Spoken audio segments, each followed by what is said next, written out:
Eh, ini overview yang mungkin saya akan sampaikan. Pertama adalah peran hormon LH pada ovulasi, kemudian obat-obatan yang bisa digunakan untuk memicu maturasi sel telur atau oosit dan juga ovulasi.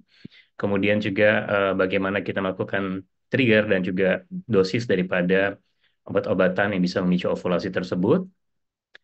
Baik, mungkin sejawat sekalian ini hanya mengulang saja berupa refreshing, di mana kita mengetahui bahwa siklus menstruasi seorang perempuan itu sangat dipengaruhi oleh banyak hormon. Terutama adalah dua hormon yang kita tahu adalah yang paling penting adalah estradiol, di mana dia berperan pada fase folikuler awal, di mana folikel akan berkembang, dan juga pada folikel fase tersebut, pada endometrium yang kita sebutkan proliferasi, akan terbentuk atau mulai menebalnya endometrium. Dan kemudian setelah itu ovulasi, kemudian masuk ke fase luteal atau fase sekresi, di mana didahului oleh adanya perubahan hormon yang berasal dari hipofisis, yaitu FSH dan LH.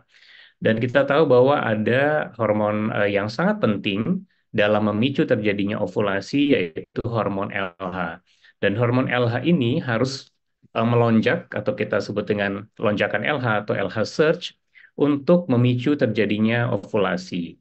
LH surge ini terjadi akibat peningkatan hormon estradiol, jadi folikel yang membesar, ya, kemudian sel granulosanya banyak, kemudian sel granulosa tersebut akan menghasilkan estradiol, sehingga estradiolnya sangat tinggi, akan memicu terjadinya umpan balik positif dari estradiol terhadap hipotalamus dan hipofisis, sehingga terjadilah lonjakan LH dan juga sebenarnya ada lonjakan FSH. Ya, kemudian apa fungsi dari lonjakan LH ini? Yang pertama adalah untuk melanjutkan proses meiosis pada sel telur atau oosit, di mana sebelumnya oosit itu berada dalam kondisi arrest atau perkembangannya terhenti, ya. Kemudian dengan lonjakan LH ini, maka proses meiosis ini akan berlanjut lagi, sehingga terjadilah oosit yang matur nantinya. Kemudian yang kedua adalah proses luteinisasi terhadap sel granulosa. Jadi sel granulosa eh, yang tadinya apa namanya dipengaruhi oleh hormon FSH, kemudian digantikan atau sangat dipengaruhi hormon LH, sehingga terjadi luteinisasi di situ. Kalau luteinisasi ini tidak terjadi, maka hormon progesteron itu tidak akan cukup atau tidak akan meningkat, ya. Tapi dengan adanya luteinisasi dari LH, maka sel granulosa yang tadinya menghasilkan estradiol akan beralih menjadi dominan menghasilkan progesteron yang sangat penting pada fase sekresi atau fase luteal. Kemudian hormon LH ini juga penting dalam proses terjadinya ovulasi, di mana dia akan meningkatkan prostaglandin dan beberapa proses di dalam intrafolikuler. Ya, ini adalah skematik di mana meiosis terjadi. Ya, kita tahu pada sel telur atau oosit yang pada fase folikuler sebelum adanya ovulasi atau lonjakan LH, dia agak berada di fase yang namanya profase satu. Ya, kita lihat di sini masih 2N, artinya masih ada satu set kromosom, ya. Kemudian setelah lonjakan LH, maka proses meiosis ini akan eh, terjadi lagi, berlanjut, ya, sehingga akan terjadilah proses metafase satu, anafase satu, dan lofase satu, dan kita lihat di sini keluarlah satu eh, polar body. Polar body ini menunjukkan bahwa oosit tersebut sudah menjadi N, artinya dia bisa untuk dibuahi. Dan pada saat itu akan terjadi arrest lagi pada meiosis, sehingga nanti sudah terjadi fertilisasi, maka meiosis itu selesai, terjadilah suatu apa namanya pembuahan. Ini skematik terjadinya eh, ovulasi, di mana kita lihat peran LH, ya, dia akan menekan oocyte maturation inhibitor yang akan tertekan, sehingga terjadilah proses-proses yang berikutnya, di mana progesteron mulai meningkat, kemudian adanya enzim-enzim proteolitik, ya, seperti prostaglandin yang akan mendigestif,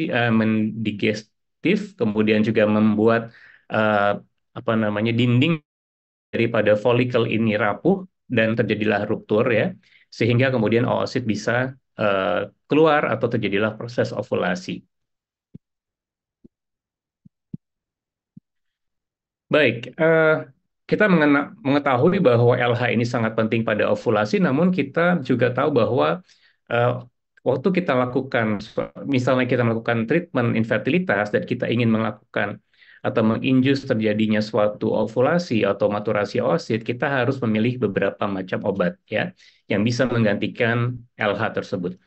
Dan ternyata LH itu strukturnya mirip sekali dengan beberapa hormon lainnya, yaitu sama dengan FSH, kemudian dengan TSH dan HCG, di mana mereka sharing suatu rantai yang disebut dengan alpha, ini yang merah ini ya, di mana persis sama ya empat hormon tersebut ya. Namun rantai betanya yang hijau ini berbeda-beda tiap hormon tersebut. Sehingga memang efek yang spesifik dari hormon tersebut itu ditentukan oleh rantai betanya. Dan menariknya LH dan HCG itu bekerja pada reseptor yang sama, ya sehingga tentu saja ini merupakan keuntungan bagi kita kalau kita ingin melakukan suatu induksi maturasi oosit atau induksi ovulasi, maka LH ini bisa digantikan oleh HCG, ya, di mana HCG akan menempati reseptor yang sama dengan LH. Dan kalau kita lihat lebih jauh lagi struktur dari hormon HCG, ya, ini di sini kita lihat pada LH, struktur eh, rantai beta yang spesifik tersebut ada 121 asam amino, sedangkan pada rantai beta dari HCG itu sekitar 145 asam amino, lebih panjang. Dan kemudian eh, terdapat bagian yang disebut dengan yang unik ya, carboxyl terminal tail ya, di mana ada 29 asam amino di situ. Dan terdapat juga 4 sites atau tempat-tempat di mana bisa terjadi glicosilasi yang akibatnya akan membuat hormon HCG ini berbeda daripada LH, yaitu dalam hal half-life-nya atau waktu paruhnya. Dia akan lebih panjang daripada LH karena adanya eh, 4 sites asam amino yang dapat diglikolisasi pada carboxyl terminal tail ini. Sehingga bisa disimpulkan bahwa kita bisa melakukan trigger atau melakukan induksi ovulasi pada pasien-pasien yang kita inginkan, yaitu dengan menggantikan LH menggunakan hormon HCG. Tentu saya sejauh kali sudah sering menggunakan hormon HCG untuk melakukan trigger oosit maturasi, maturasi oosit atau ovulasi. Sebenarnya kalau kita lihat ada beberapa obat lain yang bisa digunakan ya selain HCG dan tentu saja LH. Yaitu pertama adalah GnRH agonis ya, yaitu suatu hormon yang menyerupai GnRH ya, gonadotropin releasing hormone yang biasanya yang apa namanya secara alami dihasilkan oleh hipotalamus ya. Kemudian ada juga hormon yang namanya kispeptin. Mungkin kalau kispeptin ini masih cukup asing ya karena belum lama eh, kispeptin ini sebenarnya ada obatnya, namun masih banyak penelitian-penelitian yang sedang berjalan di mana menggunakan kispeptin untuk melakukan induksi ovulasi. Secara singkat saya sampaikan bahwa kispeptin itu dihasilkan oleh suatu neuron yang namanya KND neuron, yaitu kispeptin neurokinin dinorfin neuron yang berada di hipotalamus ya. Kemudian kispeptin ini dikendalikan oleh dua hormon lainnya, yaitu neurokinin dan dinorfin, di mana neurokinin itu bersifat eh, stimulasi, sedangkan dinorfin sifatnya inhibisi. Kemudian kispeptin itu akan dikeluarkan oleh hormon atau oleh neuron kendi tersebut berikatan dengan neuron GnRH, kemudian dari neuron GnRH inilah baru dihasilkan sel GnRH. Jadi secara alat fungsional atau secara fisiologi sebenarnya kispeptin ini merupakan suatu hormon yang penting sekali ya sebagai pemicu terjadinya pengeluaran baik GnRH maupun FSH dan LH. Baik, sekilas tentang beberapa obat tersebut kita lihat di sini kalau HCG itu ada apa namanya dua jenis, yaitu urinary HCG dan juga rekombinan HCG. Dosisnya juga kalau urinary itu lebih tinggi 5.000 sampai 10.000 unit, sedangkan kalau HCG itu 250-500 mikrogram. Kemudian Kalau agonis itu sekitar 0,2 sampai 0,4 miligram. Kemudian RLH itu harus tinggi ya, sekitar 5.000 sampai 30.000 unit. Dan kispetin itu sekitar 1,6 sampai 12,8 nanomol per gram. Sehingga yang sekarang banyak dipakai adalah HCG dan GnRH, terutama GnRH ini dipakai pada pasien-pasien dengan menjalani IVF ya yang untuk mencegah atau mengurangi kemungkinan terjadinya OHSS atau Ovarian Hyperstimulation Syndrome. Namun kalau untuk program hamil natural atau alami atau misalnya inseminasi, biasanya kita menggunakan HCG karena jauh lebih mudah, lebih murah, dan efektif. Kalau kita lihat cara kerja dari berbagai obat tersebut, terutama HCG dan GnRH dibandingkan dengan LH yang natural, ternyata berbeda, ya, sangat signifikan berbeda. Kalau kita lihat di sini, garis hijau ini adalah LH yang natural. Ya, kita lihat di sini lonjakan beberapa jam ya, 36 sampai 48 jam. Sedangkan kalau kita lihat di sini ya, HCG itu bisa sampai 1 sampai 2 minggu, GnRH juga bisa lebih lama, tetapi kita lihat bahwa amplitudo dari GnRH itu akan lebih kecil daripada amplitudo LH yang natural ya.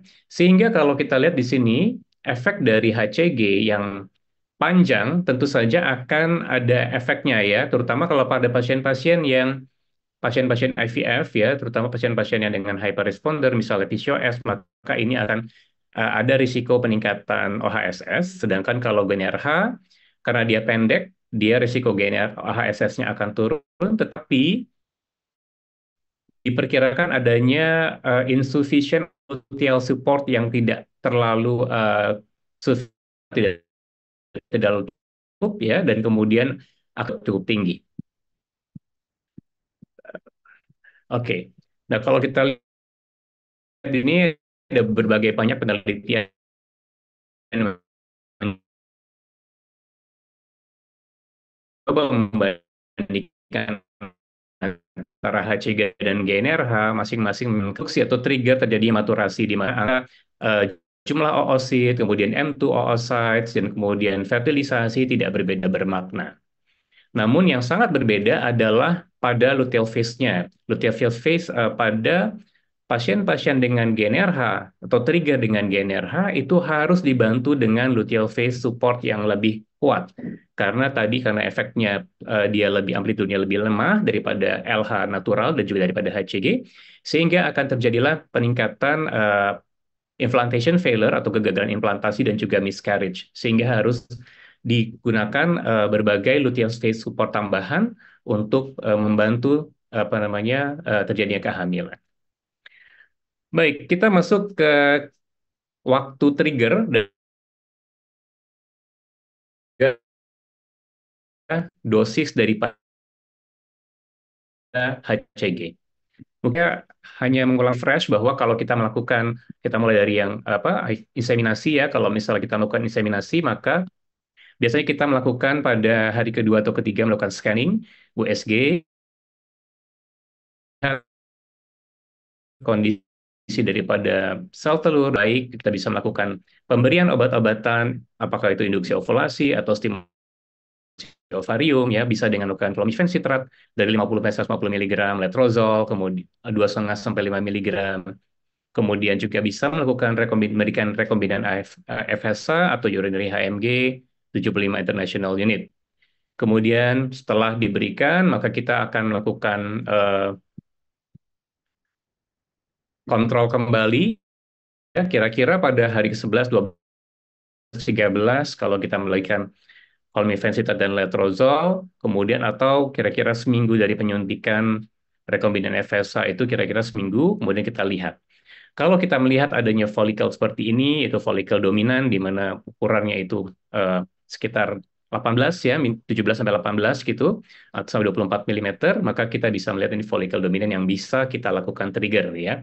Kalau belum mencapai itu, kita bisa lakukan USG ulang dengan asumsi bahwa folikel itu bisa tumbuh sekitar 2 sampai 3 meter per hari.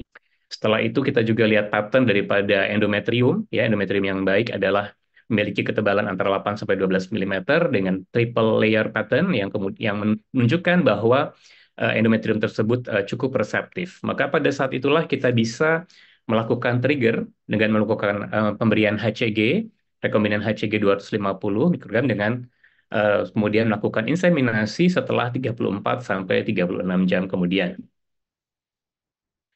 Baik, tadi kalau saya bilang 18 sampai 24 milimeter merupakan ukuran yang bisa dibilang folikel matang atau matur ya, apa dominan, maka sebenarnya ada beberapa penelitian yang menunjukkan ini penelitian yang dilakukan pada sekitar 1.600 siklus ya, menunjukkan bahwa kalau kita melakukan, kalau sejawat sering melakukan dengan clomiphene ternyata angka kehamilan yang paling baik itu adalah kalau kita melakukan trigger atau pemberian HCG itu pada ukuran tertentu yaitu antara 21 sampai 22 dengan angka kehamilan yang paling tinggi sekitar mencapai 16%.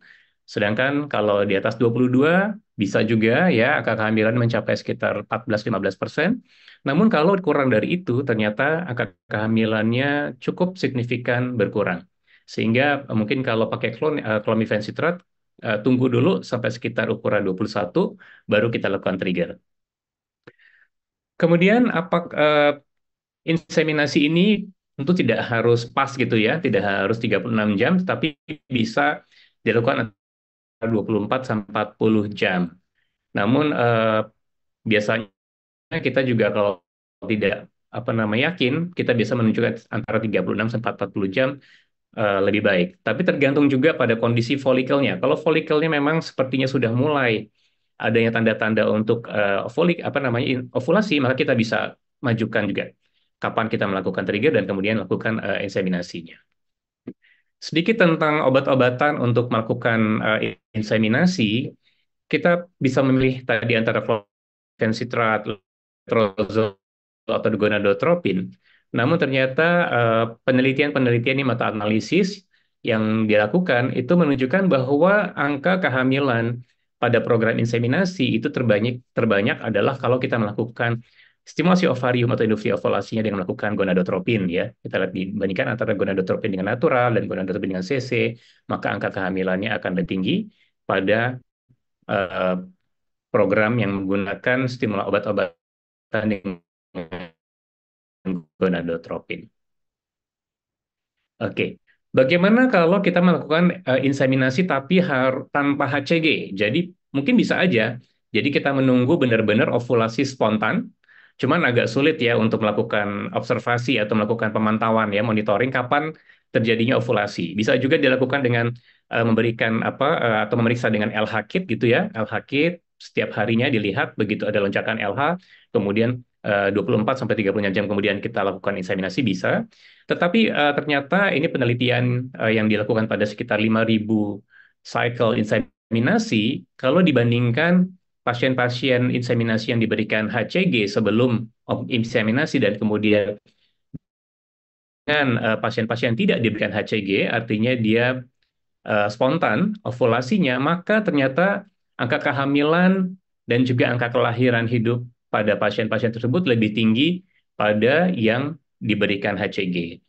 Mungkin ini terjadi karena memang kalau kita berikan HCG, timing daripada ovulasinya ini bisa lebih akurat ya diperkirakan sehingga kita bisa lebih tepat untuk memberikan HCG pada saat yang pas melakukan inseminasi pada saat pasien sudah mengalami ovulasi. Kemudian apakah kalau kita melakukan inseminasi dan kemudian kita melakukan trigger dengan HCG, kita membutuhkan luteal phase support. Ini juga apa namanya pertanyaan yang sering kita dapatkan ya.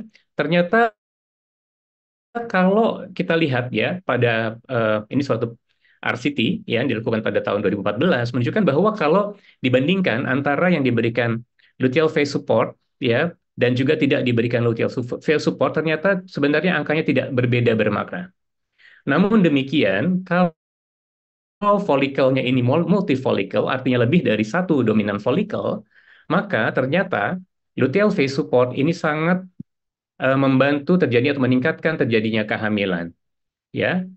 Mengapa demikian? Karena kalau kita lakukan stimulasi ovarium dan kemudian tumbuh lebih dari satu folikel, maka kita bisa bayangkan bahwa estradiol yang dihasilkan itu akan lebih tinggi daripada natural, ya, sehingga akan penekanan terhadap hipotalamus dan hipofisis juga lebih tinggi, ya, untuk menekan sebagai event umpan balik negatif, ya, sehingga nantinya diperkirakan bahwa lonjakan LH dan FSH juga tidak terlalu atau tidak sebaik kalau kita lakukan pada folikel yang normal atau pada siklus alami. Sehingga disitulah diperlukan diberikannya luteal phase support pada pasien-pasien yang kalau tumbuh dari lebih dari satu folikel dominan setelah kita lakukan pemberian HCG.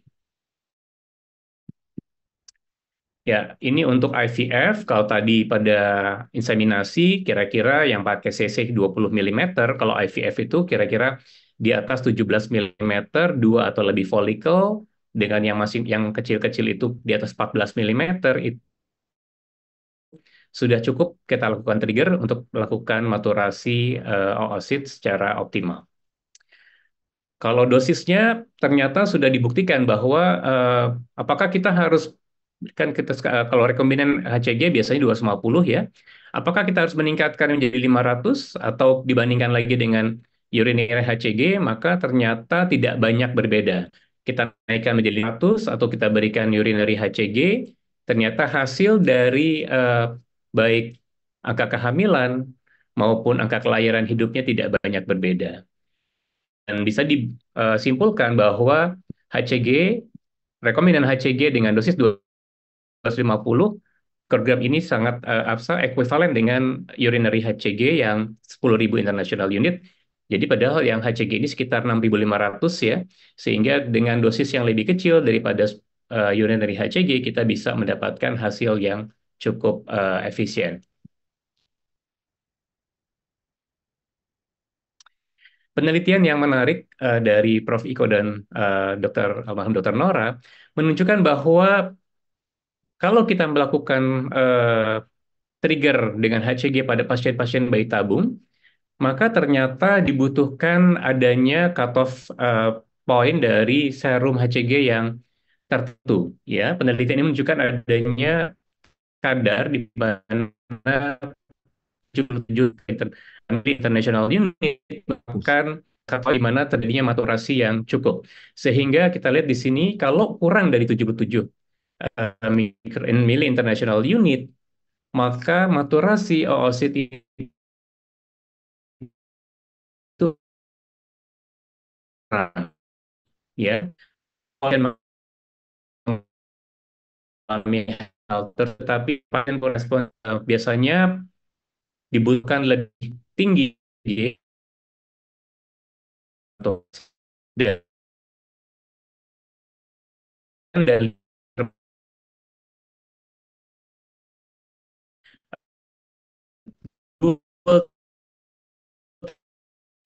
uh,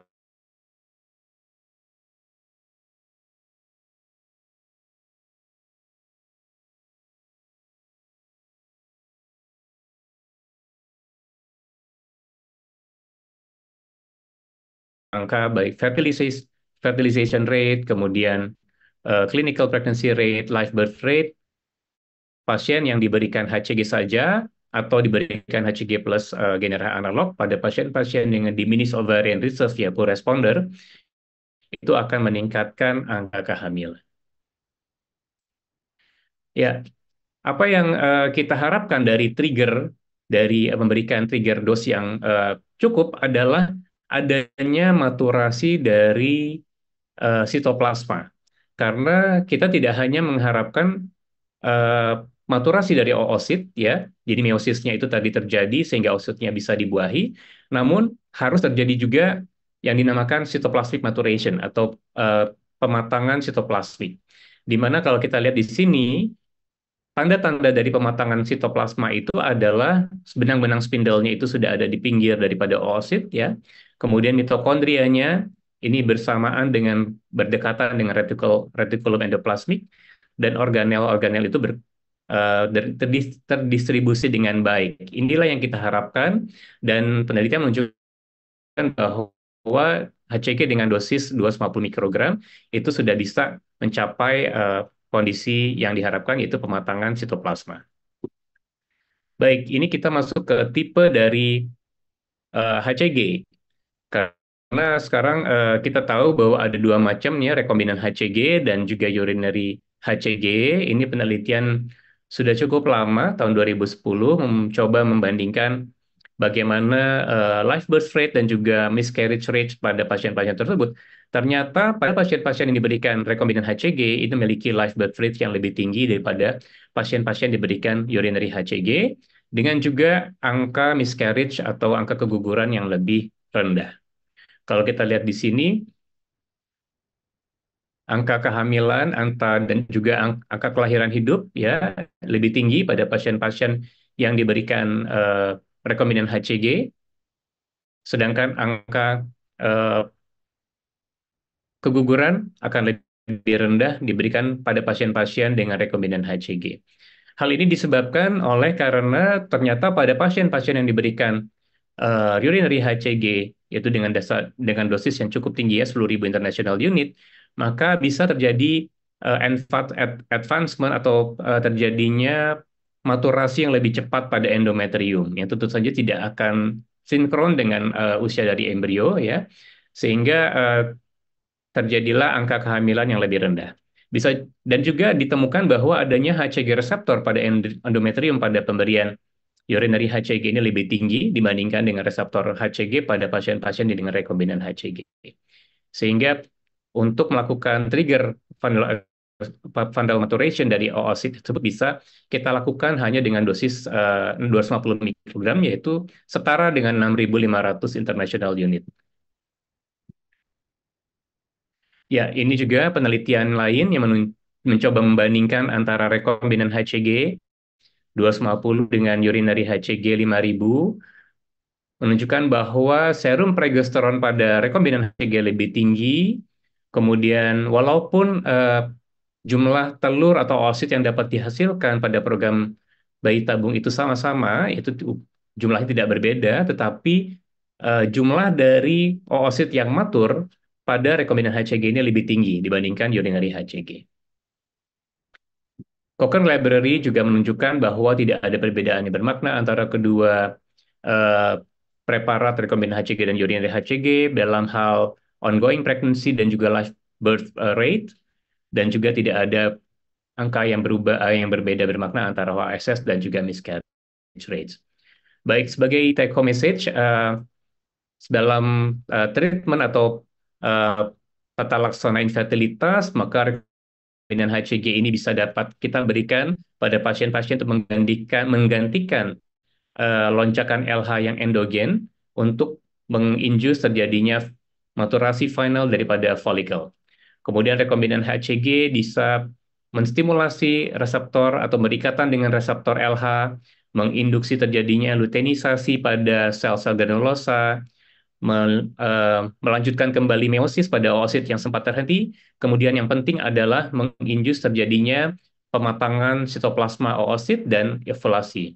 Kemudian rekombinan HCG ini juga bisa sangat efektif ya, well tolerated pada pasien-pasien baik pada program inseminasi dan IVF, dan dosis rekombinan HCG 250 ini sesuai dengan ekuivalen dengan 10.000 international unit urinary HCG dengan dosis yang lebih rendah.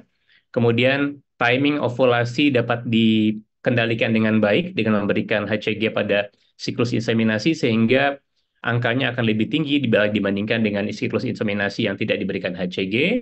Dan pada pasien-pasien bayi tabung, jumlah sel telur pada rekombinan HCG akan lebih yang matang, atau jumlah sel telur yang matang akan lebih tinggi dibandingkan dengan pasien yang diberikan urinary HCG pada bayi tabung. Recording in progress. Baik, terima kasih atas perhatiannya. Wassalamualaikum warahmatullahi wabarakatuh.